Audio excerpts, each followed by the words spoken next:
Hello and welcome to another tech-bound podcast episode. Today I'm talking to none other than Eli Schwartz, author of the recently published book, Product-Led SEO. Eli is also a growth advisor to many known companies like WordPress, Gusto, GetAround, or Mixpanel, and the former director of growth at SurveyMonkey. Eli is a long-standing friend, and in this conversation we speak about many gems, such as what is product-led SEO, the compounding effect of SEO, learning from the competition, project managing SEO, and many, many other things. Make sure to listen all the way to the end, give me 5 stars, comment on YouTube, and enjoy this conversation with none other than Eli Schwartz. 3, 2, 1. Eli, welcome to the show. It's great to be here, Kevin. I really wish this were in person, but we'll have to settle for Zoom. +1 to that. However, you just recently published a book, Product-Led SEO. Got it right here in front of me. And of course, I have tons of questions, but for those who haven't read it yet, or for pretty much anybody, what's the key message of the book? So I really wrote the book to the executive or to the person managing SEO that really doesn't have enough background around SEO. So I've been a consultant for the last little bit more than 2 years, and I talk to founders and CEOs and leaders all the time. And they always have so many misunderstandings about SEO. And I would explain things to them. And they would say, where can I read more about this? There are many blogs they could read more about this. There are podcasts they can hear more about this on. There are conferences they can learn more about this. But there was never a book, and executives want a book. So that's who the book is for. It's really to understand what is SEO really about? It's not about the terrible things they hear about buying links or, stuffing keywords or really, I actually wrote the book because I was afraid you were going to beat me to it. So I wrote it first. The kinds of things that you say, there are no secrets in the book. It's really the way to approach SEO and the way to think of SEO is one of the biggest misconceptions out there is there's a cat and mouse game between Google and every time there's an algorithm update, you're getting caught, who's been hurt by the algorithm update. And that's the wrong way to approach search, right? We as users wouldn't be using Google if that's the way Google treated the internet. If Google was always trying to catch the bad people doing the bad stuff, we want Google to be a really good service for us because, even if we spend 8 hours a day doing SEO, we probably spend another 8 hours a day being Google users and searching on Google. So that's who the book is for, to really understand SEO. Hopefully the book isn't obsolete as fast as a tactical book would be. No, I think I'll bet some money that the answer to that is no. And I love how you really thought about the target audience for a book, because I think we can talk more later about what it means to write a book. But I think it is easy to just write down what you know without really thinking who it's for. And so when we think about that target audience, executives who might have misconceptions about SEO, let's talk real quick about what it is, what the challenges are that these executives face, right? Why do they want and maybe need to learn more about SEO? And why do you think where these misconceptions come from?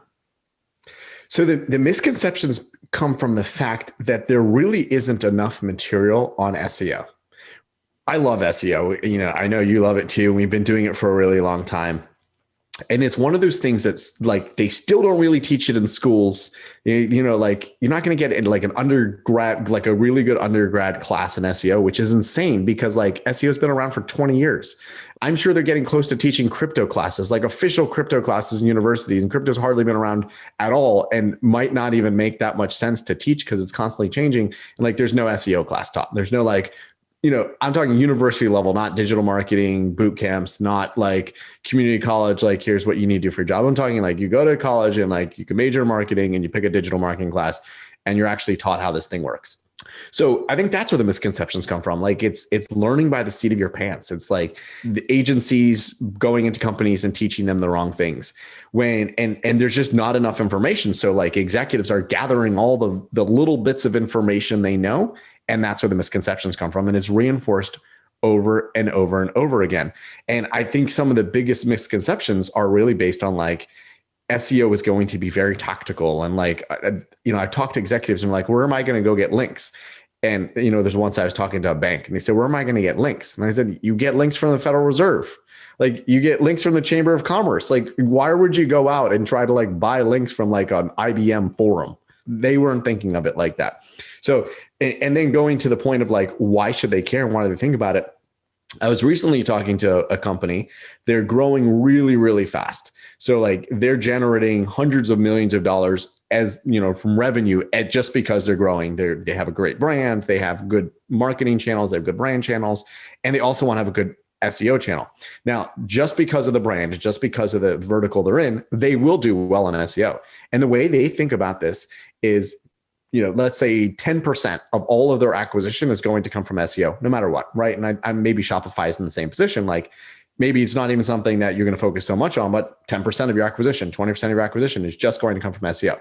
The dollar amount they put on that over the next 5 years, which is the way I think you should think about SEO, is like over a long period of time, not instant gratification. The dollar amount they put on that SEO traffic over 5 years is $1 billion.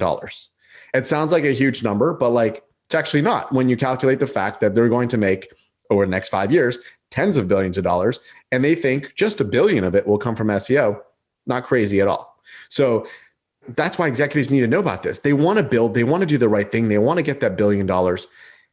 How are they going to do it? Who should they think about building that team with? And like, what are the tools they need? And not by tools, by like SEO tools. What's like the platforms they need? What are the resources? All of that. And that's why they need this. And like this channel is growing and it's growing in importance. And like the pandemic shifted that mix. So I'm very, very bullish about SEO. And I know you are too. And I want to dig into that with you. What do you mean? You don't think that SEO is going to die next year? Is it over?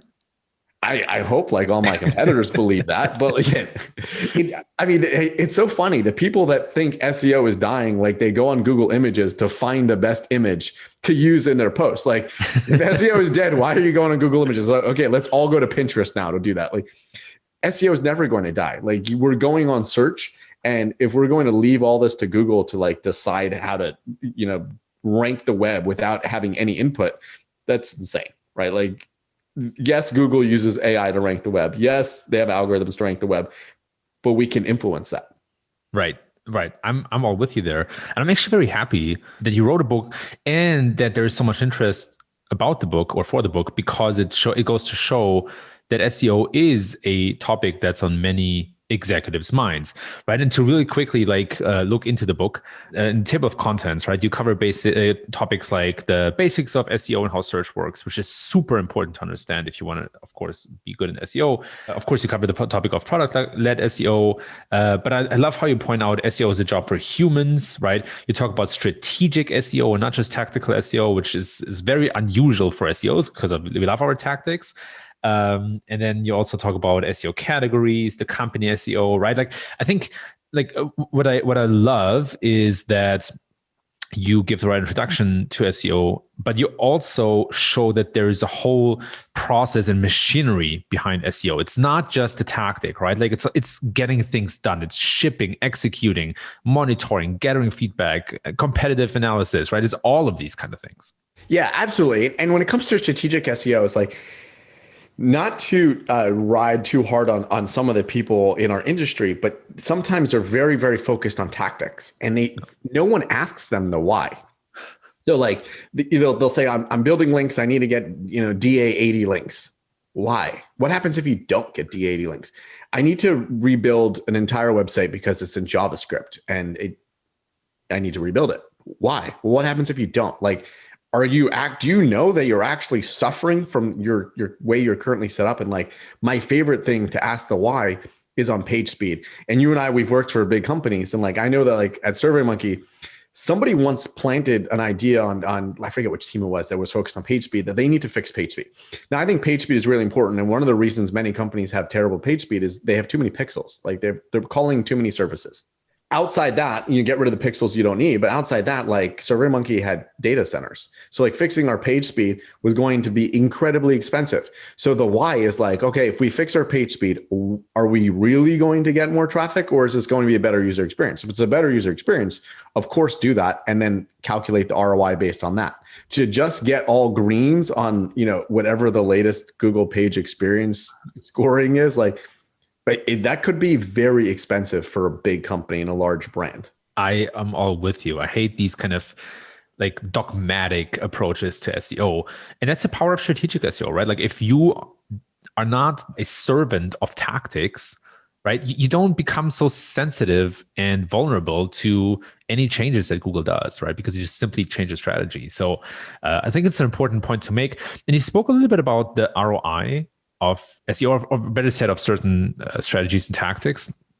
And it leads me very well to a point in one of the big topics in the book that I wanted to focus on, which is the idea of a SEO product manager. I have a couple of questions about that. The first one is, why is it important to have an SEO PM, and how do you find a good SEO PM? So I don't know that the industry and our industry is ready for SEO to be in product management. However, even if you're not in product management and you report to marketing leaders, you can still think of SEO as a product. And the reason why I think it's important is because when you're doing SEO wrong, and you know, this is, I talk a little bit in the book about how this doesn't necessarily work, the idea of like focusing on content, look at keyword research, pick a keyword, and then do all the things you do to rank on it. And that's your effort, right? There's no strategic why behind that. I'm creating content. But when you think about SEO in the context of building a product, which is building something of value for a user, I know there's a user here. I'm not just guessing it based on keyword research tools. I know what the user wants. The user wants, again, there's too many best practices, quote unquote, around SEO. It needs to be 1,500 words. It needs to be, 200 words. I think it needs to be as long as it needs to be for the user you have identified. So once you've identified a user, then you sort of think of it as a product, which is it needs to be X amount of words. It needs to have this sort of layout, and it needs to have this sort of supporting imagery. So that becomes multiple teams, which is I need a content team to produce the content. I need a designer to pick the images and to lay out the page. I need an engineer to build that for me. So when you think about that as a product, you're bringing all that together, and with the product manager, the SEO person in the middle of this hub. So that's why I think of it as a product. When you think about SEO from like a marketing standpoint, it's like, well, I'm a SEO on a marketing team. I control the content. I'm going to tell the content person what to do. I'm going to go SEO it after the fact and then move on to the next piece of content. And that linear approach, I think, is the wrong way to really grow SEO. And to think about, like I said earlier about the company that wants $1 billion over the next 5 years, you don't get $1 billion over 5 years by like creating pieces of content. Realistically, how many pieces of content are you going to create in 1 year? How many pieces of content you can create in 5 years? Like, that doesn't get you to $1 billion. That gets you to like a nice library of content. It doesn't get you to like a, huge site. Absolutely. I love that, because I think the SEO PM is so important, right? I think it's a role that isn't new, but that gains a lot of popularity and importance because SEO is so execution driven, right? Like there's a huge red tail of product and project management that SEOs have to do.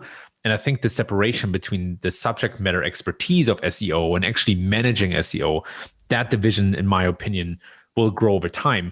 Now, you spoke about earlier how there's not really like a degree in SEO in that sense, right?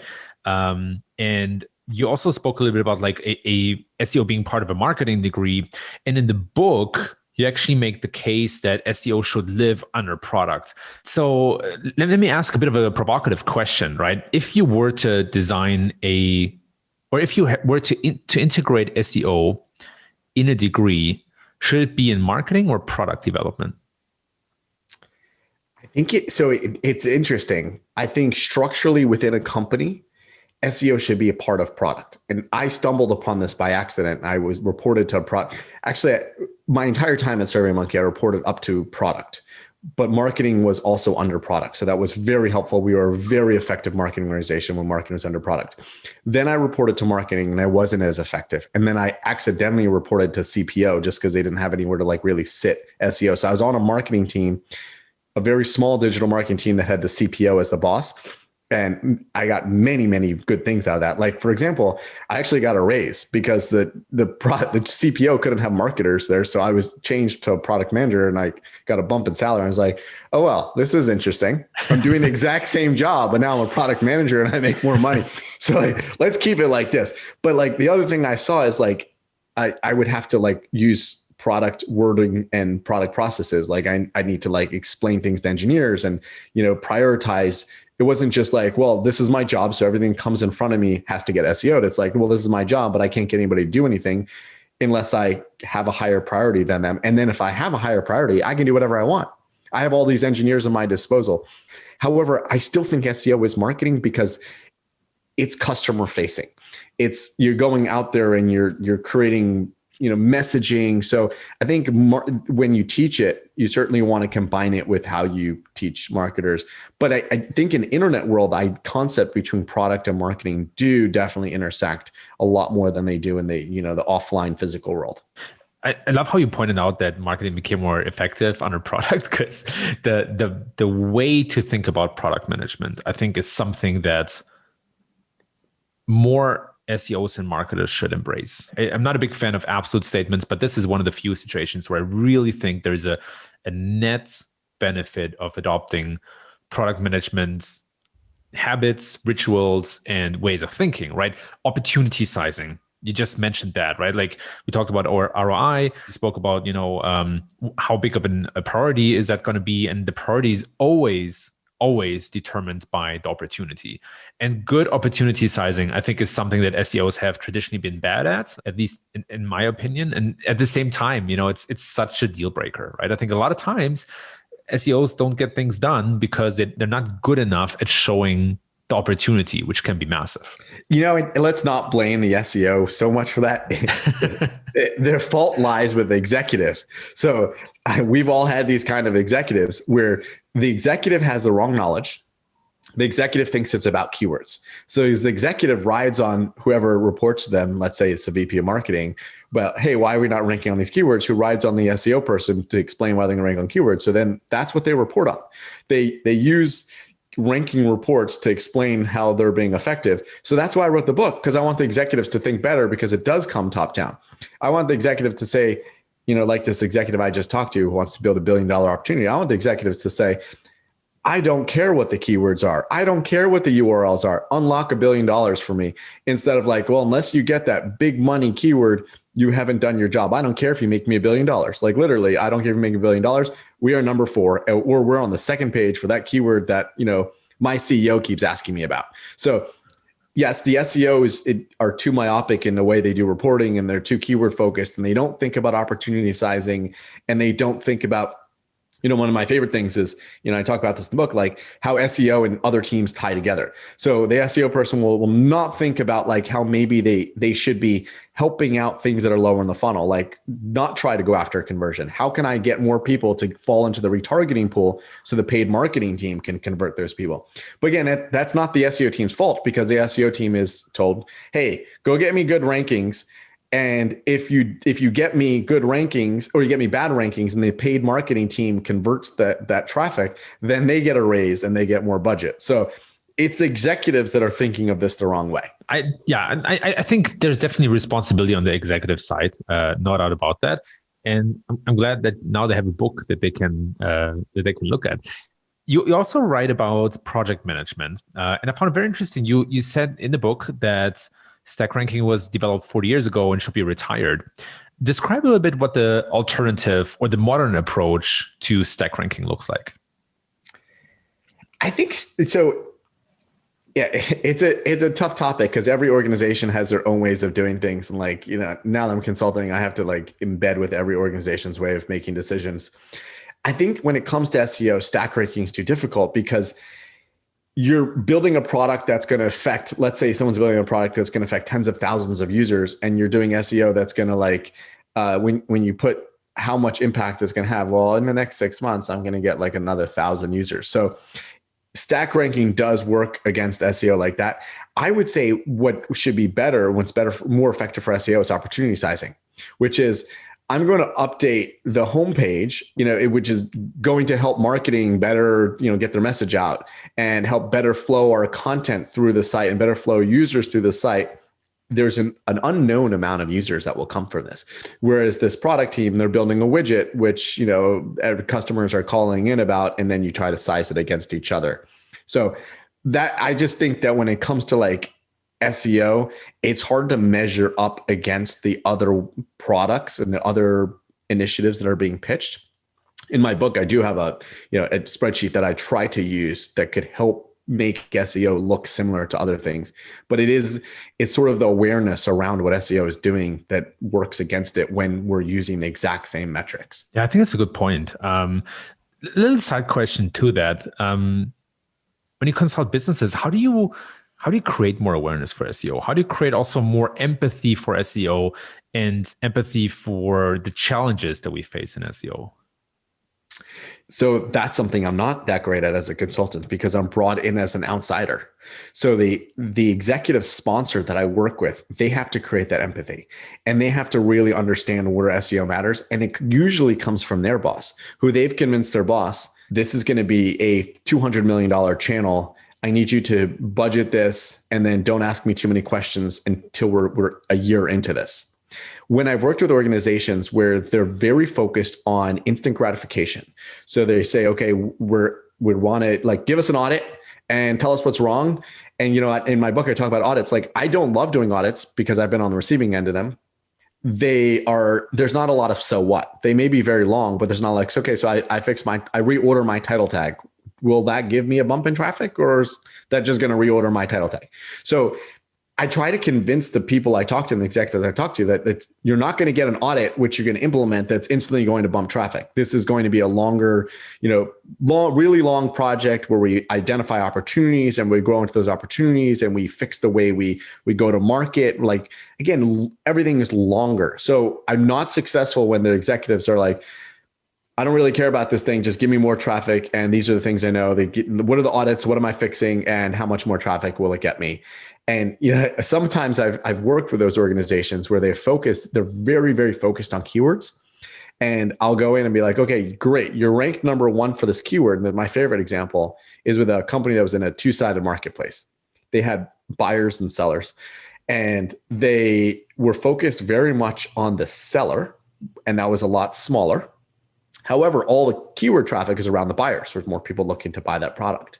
So they were ranked very highly on those buyer keywords, which converted into absolutely nothing for them. So they were very focused on their rankings. They invested all their initiatives and essentially after working with them for a while, they said, we're not really getting ROI from SEO. And I'm like, of course, you're focused on the wrong goal, right? So like when it comes down to it, the executives, the internal employees need to have that empathy, need to have that awareness of what SEO is supposed to do. And I can try my best, but I find that sometimes I'm not in all those meetings. So I can tell my point of contact and they'll tell their point of contact. And the executive will be like, okay, that's very good, all you're saying, but what about why we rank number 2, right? So like the message is lost. Been there, done that, seen that many times before. And it's also, I think it's sometimes an art, right? Like I think one thing that I learned over my career and time in SEO is that sometimes you have to like give a little and take a little, right? Like sometimes you have to give that executive that freaking ranking, even though it's not very impactful, just to show that you can move the needle. And then from there, take them to a place of like, hey, now that we got this keyword down, let me show you all the other 1,000 keywords that we should also be thinking about, or even all the things that come from those keywords, as you said. We spoke a little bit about audits, and I think audits are one way to inform an SEO strategy. And another way is to learn from the competition. How do you learn from the competition? So in my book, I talk about blue ocean and red ocean. So I don't love the idea of talking about competition. Just to explain what blue ocean, red ocean is, a really, really good book called Blue Ocean Strategies, which talks about the idea of you can either be better than focus on what the competition is doing, just be slightly better than competition, have a better price, slightly better customer service, or you can go into blue ocean, which is the place where nobody at all is, and then you own that entire market. And I think when it comes down, like that's really the best way of explaining keyword research and my approach to keywords, which is if you're doing keyword research, you're going to any of your favorite keyword research tools, that's a red ocean. Those are keywords that already existed. People search them. So therefore the keyword research tools capture them.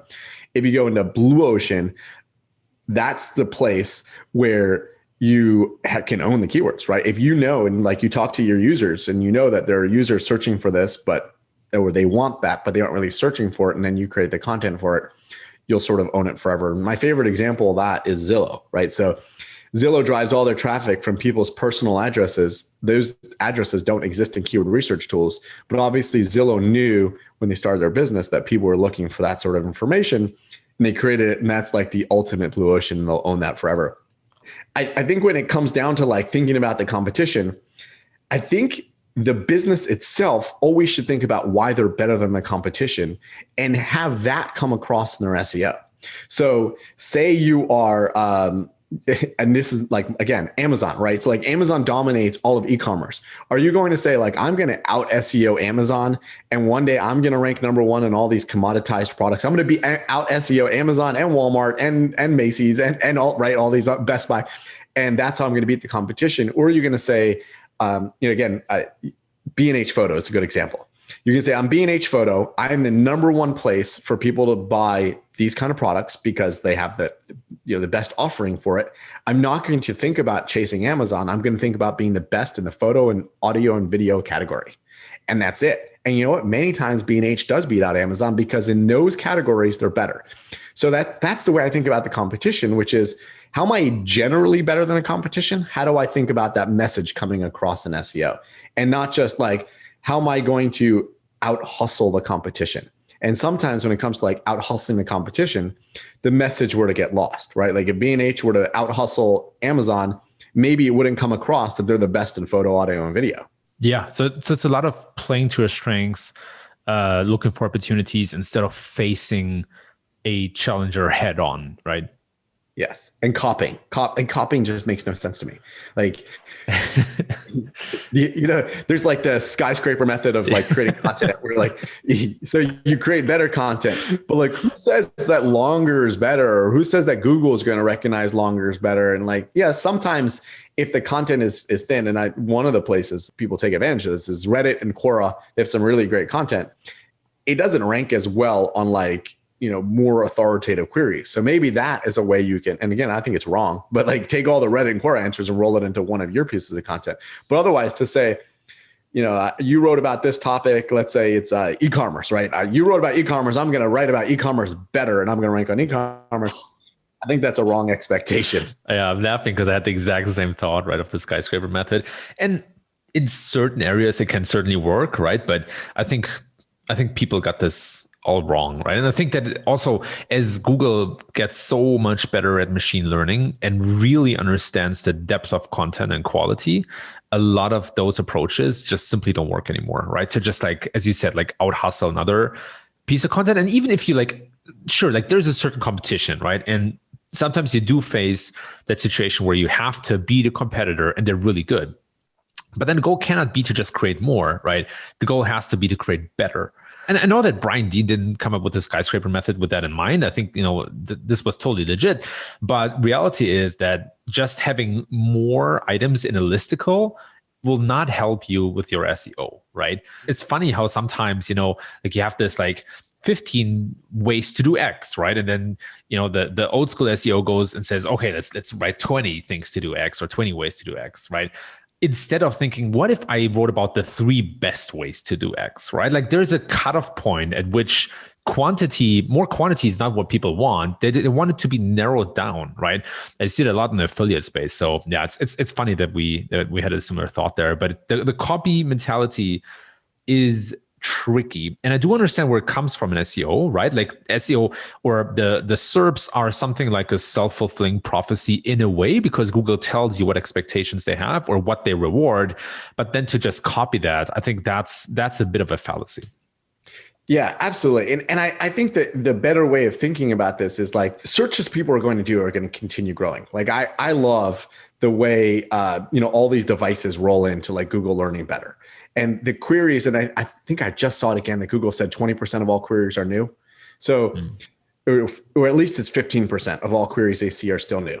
So instead of focusing on those queries everyone else is doing and copying the competition, think about the fact that like you're offering a really good service and there's going to be really good queries, and like assume that carries forward into every single vertical. But if you can capture that 15% without competition, that's a whole lot better place to be. I spoke a lot about how flawed of a metric even search volume is, right? Like we could rave about this for hours, but I agree with you. I think like having a strong market research team that can inform what topics people actually care about can be so much more valuable. The challenge is then to say, okay, right? Like we did user research or a survey or something. We know people are interested in that, but how big is the opportunity, right? And should we create content for it? But that's more of an execution problem. No. So that's the product method. So have you ever been in these product meetings where they're like, all right, this is how many people are going to use it. And you're like, how do you know that? What, you just made that up. So like if you're an SEO product manager and you just say, well, here's the keyword search volume, but I think my tool is only capturing 1% of that. Suddenly you're making, now I'm not recommending you make stuff up, but you authoritatively estimate how big your market is. And I don't think product managers they're not rigorously using keyword search volume or any sort of search volume. They're surveying, they're talking to users. I think if you are less focused on the minutia and on the granular data that we get from keyword research, and more focused on, let's say you have a product for, people that drive, small cars. There are this many people that drive small cars. I think I can, potentially get 10% of them. That's my number. Instead of saying, well, here's my keyword, and I think the keyword represents 10% of that, and like I'm going to gross it up by 100 because I think seasonality, like, then it sounds like you're making numbers up, right? So like go that other way, dude. Do the exact same thing as a product manager. Tell me more about that. How should SEOs tackle that? Like how can they? What are some like specific things that they can do to better opportunity size or size such an opportunity? All right, let's take my favorite example from 2020, and I don't talk about this in the book because I wrote the book, but before 2020, and I was editing in 2020. Well, the top products searched in 2020 were like surgical, like masks in general, and gloves and hand sanitizer. None of that ever would have been captured in search volume, and I think a lot of the COVID terms weren't captured in any of the tools we used for a very long time because they had to normalize, and they spikes aren't show up, and even Google Trends, like you can't necessarily see those keywords unless you look for those keywords. You have to know to look for those keywords. Now let's think about masks in general. So if you were to go to Google and look for masks, and I've never done this, I'm making up numbers. Let's say Google will tell you there's 300,000 searches per month on the keyword mask. Okay. Totally making this up. Now, let's say you're focused on the US market and you say there are 250 million people in America who need to wear a mask because they're over 7 or whatever the cutoff age is. And this is how many people this is how many masks they need to have. So let's say that's 10. So, for argument's sake, 250 million people times 10. And then that's your total market size, right? So like those are the people that you're going to get. Now, say I expect to get 10%. So we're back to 250 million. So there's 250 million potential customers that are going to search or going to click on your result for mask. Let's say you're Amazon and that your Amazon's going to own that. That's how you would size that market. Not be like, oh, there's 300,000 keyword searches for mask. I'm going to gross it up by 10. So there's 3 million and, I can get 10% of that. Like we're back down to 300,000. Like the numbers are much, much bigger. Use the total adjustable market. I was in the car space a long, long time ago with automotive content. And the same idea, like we were looking at, here's how many people look for the keyword Toyota Camry. And here's what I think I can rank on Toyota Camry. Instead of saying, here's how many people drive this kind of car. And during their process of driving that car, whether they choose to buy a Camry or an Accord, they potentially will search Toyota Camry. And here's how many people I hope to touch with my content. That number is a lot bigger. And if you look at it, and I know that you're in this position at Shopify, and I've been in this position with other big brands that people specifically look for, the keyword search volume on the primary brand is usually 10 times. I'm just talking the brand keyword is 10 times what any keyword research tool will tell you. And even that's Google Search Console. And I don't even think Google Search Console is telling us all the volume. So that's just one word. There people are looking for that brand. Like I worked with a brand, like one of the largest brands in the internet space. And even the people that use their competitors search their brand. So like that's a better representation of the total addressable market than keyword research and the way you would approach it. And again, if you talk through that with some sort of authority in a meeting and say, here's how big my market is, and here's what I estimate, and I'm going to create content that's going to appeal to that market, rather than I'm going to create one piece of content and I'm going to glue in that keyword 10 times. And I hope to like rank number 3, and here's my click curve, and here's how many clicks I'm going to get, and here's my conversion rate. It's so much more logical to be like, hey, here's how many people there are. Here's what I hope to accomplish. And then you can be super conservative and say, all right, there's 300 million people. I'm going to get 1%. And that's still a big number. I love that. I love that. It's so like rational. It's logical. There's some basic math involved. And much more relatable for non-SEOs because you don't talk about search volume, which first you have to explain how to get to that metric and all this kind of stuff, right? I find it very effective. And then it's much easier also for a company to invest in SEO, right? Yeah. So the classic question that so many people ask, and I don't even know if there's a perfect answer to it, is how much should we invest in SEO? What's your take on that?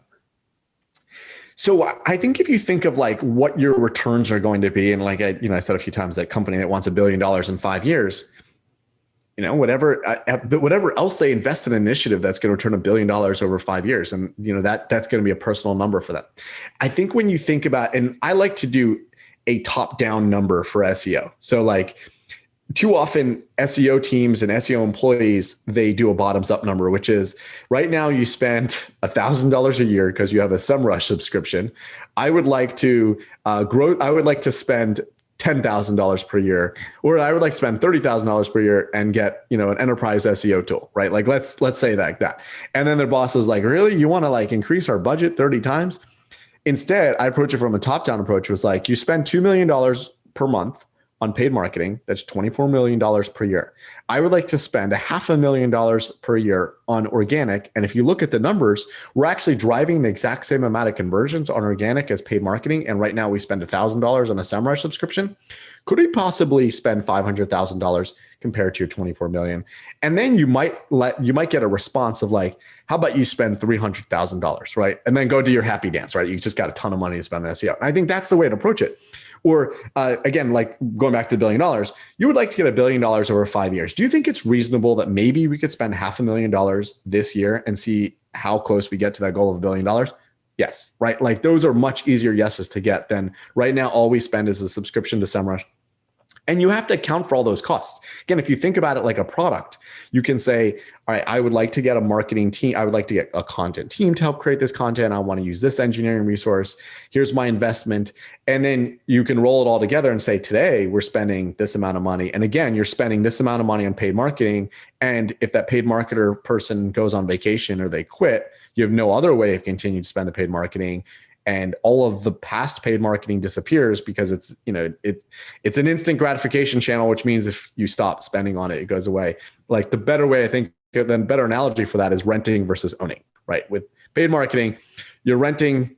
As soon as you stop paying your rent, you are evicted. Whereas like you're owning, yes, you may stop paying your mortgage, which is not ideal, never recommended, but you still have some equity in the house, like you built something. So that's the way I'd approach it. Again, it's a personal number of how much to invest in it, but the math of how to pitch that investment, that I think there's a logical way to do it.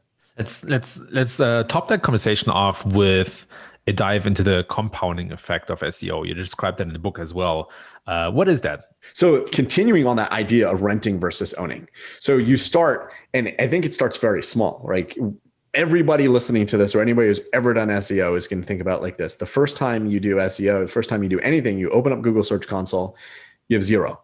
And then, a week later, okay, we're going to be realistic about our timelines here. A week later, you have 10 clicks. And you're like, wow, I've gone from 0 to 10 clicks. You're not really going to tell your parents about that. Like I've now got 10 organic clicks on my website, but you went from 0 to 10. That's a pretty big deal. A month later, you potentially, again, we're being realistic about timelines here, you're at 100 clicks. So you 10x that number. Still not very exciting. But now if you slow down and you start looking over months of time, within 6 months, you may be at 10,000 clicks. Again, with all the same effort you put in there, you're putting more, like a little bit more content. Google's starting to recognize your content. Google's starting to recognize the authority of your website. You maybe picked up some links. You had a relevant market. People are searching for that. And you're teaching Google that your website is relevant for that category. That's how we'll continue growing. And I've seen their sites that like, they'll create their content and then pause and stop looking at SEO. And then they come back and say, wow, we have 10,000 clicks per month on SEO. And we have no idea where that even came from. Last time we looked, it was 100 clicks per month. So that's the compounding effect. It just, as I think about it as content marinating in Google, as it marinates and the machine learning happens to it, and you're teaching the algorithm that this content is relevant, you're teaching users who your brand is on search, it automatically compounds. Again, I keep repeating the $1 billion example, but that's the same thing will happen. The first year, this company may only generate $1 million from SEO. But in the fifth year, they may be generating $500 million from SEO. And that's the compounding effect, that it's very much not like paid marketing. I'm going to spend $1 million today and hopefully return $1 million in one tomorrow. You're going to spend $1 million today on SEO, and that $1 million turns into $1 billion in 5 years. And that is, that's a really, really good retirement account. Yeah, that sounds like the dream. But speaking of the dream, I want to switch gears a little bit and speak for a couple of minutes about the process of writing and what it's like to write that book. So, and I think it's interesting in part because publishing a book is obviously a milestone in life. I think it's something that you can be very proud of. I think it's difficult and hard. On the other hand, I think it's a great exercise to go through to write something down that you know and can charge money for, right? And you have this body of work, and it's also a body of your knowledge. So how did you approach writing that book? Like where did you write? How did you write it? Tell me a bit about that. Oh, it was very difficult to write. I had to stay motivated. When you have a goal and you're like, okay, in 2 years from now, I'm going to actually have something to point to. And then you have to stay motivated to do it like every single day.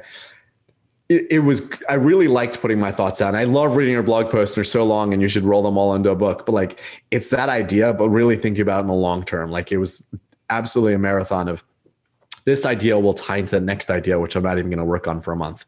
And, I wrote some of the ideas and then I felt like there were huge gaps, and it took a long time to like have these conversations with executives and say like, the way I just explained that to this executive, maybe that belongs in the book. So that was the process, and looking over a long period of time, instead of like, I'm going to sit down over a weekend and write, and, making sure that, when I was done, I'm like, have I answered all the possible questions for the target audience? And I think I'll never be complete there, but I do think it accomplishes a lot of what I set out to do. So I'm really glad I did it. I'm motivated to write another book, not on SEO. I think I've said everything there I can say.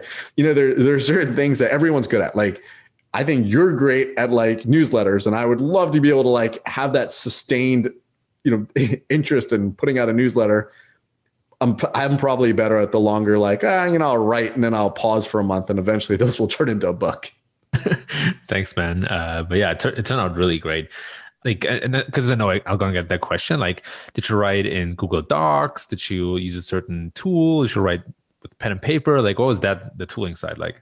I used Word. I actually have started to really, really love the Office products. I hear you, man. I think they're vastly underrated. Yeah. I mean, I started doing decks again because I'm doing conferences are coming back. And for anybody that hasn't used the design ideas tool in PowerPoint, you're missing out. I don't know. Have you ever tried it? Tried a couple of times. Yeah. Okay. If you have I can take my same deck and I can make it a completely different deck by just clicking design ideas. Yeah. There's some really cool stuff in there. Same with Excel. They start to build in some of these features as well that make you suggestions of how to slice and dice the data. Like, that's super powerful. Yes. Yeah. I mean, it's, when you're working with a, large, whatever, whether it's a large PowerPoint or a large sheet or a large Word doc, like my book was a large Word doc, I find that Google struggles, and Office has been amazing. Yeah, I agree with you. Did you set aside time to write, or did you just like write when motivation was striking? Like, what did that look like? I set word count goals per week, and I always miss them. So I'm like, okay, this week I'm going to write 5,000 words. And then I would keep struggling to get to my 5,000, but I was able to do 3,000. And word count was incredibly important to me. Because I wanted to complete this idea. Yes. I worked with an editor who chopped out a lot of my words, but the point was that I had wanted to be as complete as possible. So there was what to cut, instead of all right, well, this is what an algorithm is, call it a day. Yeah, that's awesome. What did the publishing side look like? How did you find a publisher, or how did you think about that? So I worked with a publisher called Scribe, and they used to be called Book in the Box. So it's a hybrid self-publisher / publisher. You reach out to them and they think there's a fit. The difference between them and a publishing house is I was able to control more of the process because I paid them. And one of the things that was most important to me in this is that I own the rights to my book, and I get all the royalties from the book. So like I wanted to be able to buy as many of my own books as possible and give them out to people. When you work with a publishing house, it's the opposite. So like a friend of mine who published a book with I think Wiley, or one of the big publishers, he told me that when he goes to a conference and he wants to give out his book for free, he has to pay $16 per book, whereas like the cover price is $20. And when I go out to, I want to give out my book, I can buy it for $4 a book. Like that's the cost of the paper. Yeah. Oh, that's painful. $16. The second last question that I want to ask you is, what's your next book going to be about? So I dedicated my book to Dave Goldberg, who is the CEO of SurveyMonkey. And the reason I dedicated the book to him was I had this dream, and I have a longer post on it. Now it's on my site. I had a longer post on it, but like I wanted to move to Asia. I wanted to learn more about international marketing. And I actually gotten another job to move over to Singapore and lead an agency. And when I went to give notice to SurveyMonkey, I was within 20 minutes, I was talking to Dave Goldberg, and he insisted that I was not going to leave his company, and he was going to do whatever it took to keep me. After him trying to convince me I shouldn't go to Singapore and I shouldn't leave, he enabled me to do that. Like that was my dream, and he enabled me to do like he sat me in the office of one of SurveyMonkey's investors. He allowed me to write my own job title. I found out after he passed away that essentially the company spent many more times my salary to send me there than my salary, right? I had full healthcare, and that was all like he was enabling my dreams. So that's why I dedicated the book to him, because I don't think I'd have the career I have today if not for him. And in that process of writing this book and thinking about what Dave Goldberg enabled for me, I realized that there probably are many more leaders just like Dave Goldberg, but there aren't books about them. We talk about like how, maybe not so nice Steve Jobs was. And the Social Network talks about how Zuckerberg founded Facebook and maybe wasn't as nice to his friends and co-founders as, he should have been. Or the book about Jeff Bezos and a lot of other business leaders. And I'd love to write a book about the kind business leaders and share some of those examples and have access to the stories. And I've heard amazing stories about Dave Goldberg, and I don't know that whether he could be in my book or whether he should be in my book or but that's the idea. And that's what I want the next book to be. All the power to you. Eli Schwartz, author of the recently published book, Product-Led SEO. Eli, before I let you go, last question, where can people find and follow you? So you can find me on LinkedIn. Just look for Eli Schwartz. You can find me on Twitter at 5LE. And I have a blog, which I need to start blogging more now that I've stopped writing a book, at elischwartz.co. And I have a beautiful website which Wix helped me build, Product-Led SEO for the book. So those are all the places you can find me. And I'd love to hear feedback from anyone that reads the book or questions. Like that is exactly why I wrote the book, like to have a two-way conversation. At the end of the book, I give out my email address, and someone actually emailed me and said, how come I went to your website that you mentioned in the book and you don't have a lead funnel? Like you don't have like what's it called? The squeeze page. I'm like, cause this is not a lead book. I'm not meant to try to upsell people into anything. Like I wrote a book because I think this book needs to be out there. I think this message needs to be out there. So questions, comments, totally want to hear from you. Eli, thanks so much for coming on. It's been a pleasure. Yeah, it's great to be here with you, Kevin. Thank you. And cut. Here we go. That's a wrap. 3, 2, 1.